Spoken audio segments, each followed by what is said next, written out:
بسم اللہ الرحمن الرحیم۔ اسلامی واقعات کے دوستوں السلام علیکم۔ حضرت موسیٰ علیہ السلام نے ایک فقیر کو دیکھا جو ننگا ہونے کی وجہ سے ریت میں گھسا ہوا تھا۔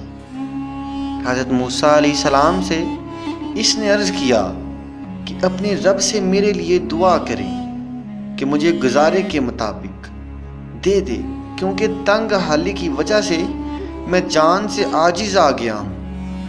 حضرت موسیٰ علیہ السلام نے اس کے لیے دعا کی اور چلے گئے۔ چند دن بعد حضرت موسیٰ علیہ السلام اس راہ سے گزرے تو دیکھا کہ لوگ جمع ہیں اور انہوں نے اسے پکڑ رکھا ہے۔ آگے بڑھ کر ان سے پوچھا کہ یہ کیا معاملہ ہے؟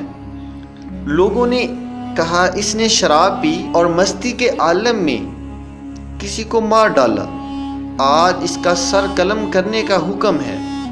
سچ ہے کہ ہر کام میں اللہ تعالیٰ کی حکمت ہے۔ بلی کو مسکین کہتے ہیں، اگر اس کے پر ہوتے تو چڑیوں کا بیج دنیا سے مٹا دیتی۔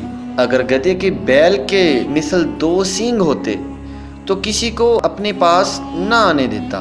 اور یہ حقیقت ہے کہ وہ شخص کمینہ ہے جس کو قوت والا ہاتھ مل جائے، پھر وہ ہاتھ کھڑا ہو اور عاجزوں کے ہاتھ مروڑ کر رکھ دے۔ اگر اللہ تعالیٰ دنیا میں رزق پھیلا دے تو یقیناً بندے اس کی سرزمین میں سرکشی کرنے لگیں۔ کمینے کو جب سونا چاندی اور مرتبہ مل گیا تو اس کے سر کے بالوں کو گوندنے کی ضرورت ہو گئی۔ اور کیا تو نے یہ نہیں سنا کہ افلاطون نے کہا تھا، چونٹی وہی اچھی ہے جس کے پر نہ ہوں۔